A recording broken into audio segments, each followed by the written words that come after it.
Antum pernah mendengar kisah nyata yang ditulis oleh seorang ibu ketika dia menuliskan tentang bagaimana haramnya tentang masalah riba.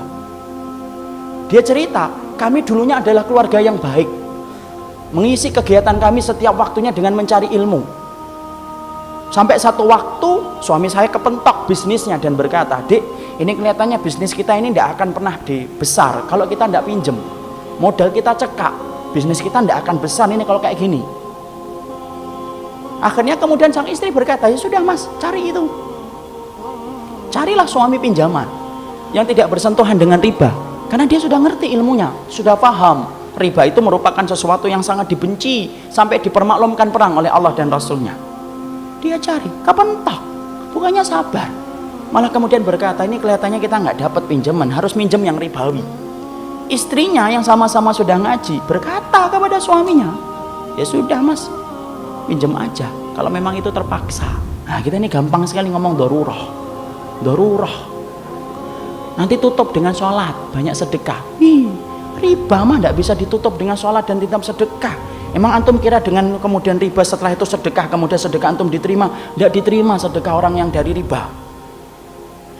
Jangan dianggap remeh riba itu ikhwan. Karena kalau kita nggak ngingetin ini, rusak negara kita ini gara-gara riba.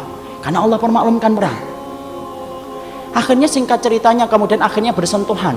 Mereka ngerti ilmunya tetapi tidak mampu menampik lambean pinjaman ribawi ketika itu begitu menggiurkan.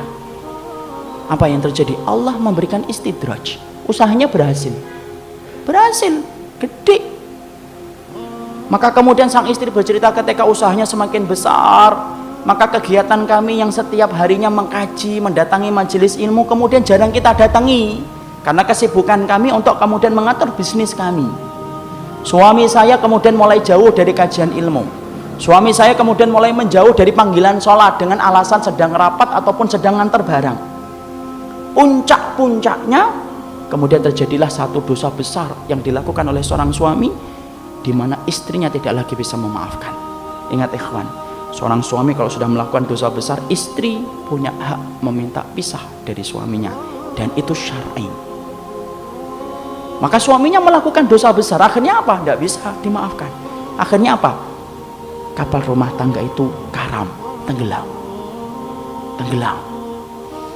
Yang menarik adalah ketika sang ibu menuliskan kisah nyata itu, saya baca, beliau mengatakan, "Saya tidak menyalahkan suami saya tidak menyalahkan bisnisnya, tapi yang saya salahkan adalah ketika kami sudah sibuk mengkaji ilmu, kami ngerti riba itu haram, tapi ternyata kami tidak mampu untuk meninggalkan, padahal kami tahu dosa yang dipermaklumkan perang di dalam kehidupan itu cuma satu dosa riba, dan kami berani mengambil itu sampai kemudian akhirnya Allah memberikan musibah dalam kehidupan."